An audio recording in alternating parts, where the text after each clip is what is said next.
High বন্ধুরা, এখন আমরা দেখাবো যে কোনো ফোনেতে বিগত দিনে যা যা সার্চিং করা হয়েছিল, যেমন গুগলে, প্লে স্টোরে বা ইউটিউবে যা যা সার্চ করা হয় তার পুরনো লিস্ট আপনি দেখতে পাবেন। কার মনের টেন্ডেন্সি কি, তার মনের ইচ্ছাটা কি, সে কি ধরনের জিনিস সার্চিং করে, সেইগুলো আপনারা দেখতে পাবেন।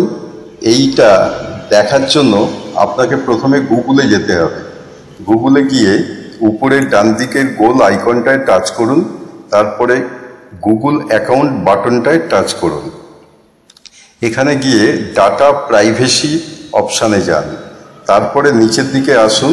এখানে দেখুন ওয়েব অ্যান্ড অ্যাপ অ্যাক্টিভিটিস, এইটার তীর চিহ্নটায় টাচ করুন। টাচ করার পর নিচের দিকে চলে আসুন। নিচের দিকে দেখুন manage all web and app activities লেখা আছে, এইটায় টাচ করুন। এটায় টাচ করার পর নিচের দিকে আসুন।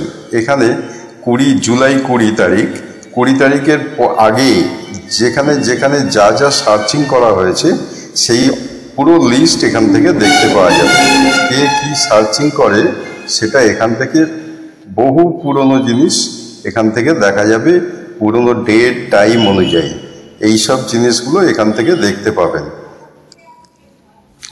এবার এখান থেকে দেখে আপনারা বিবেচনা করতে পারবেন যে কে কি জিনিস সার্চিং করে।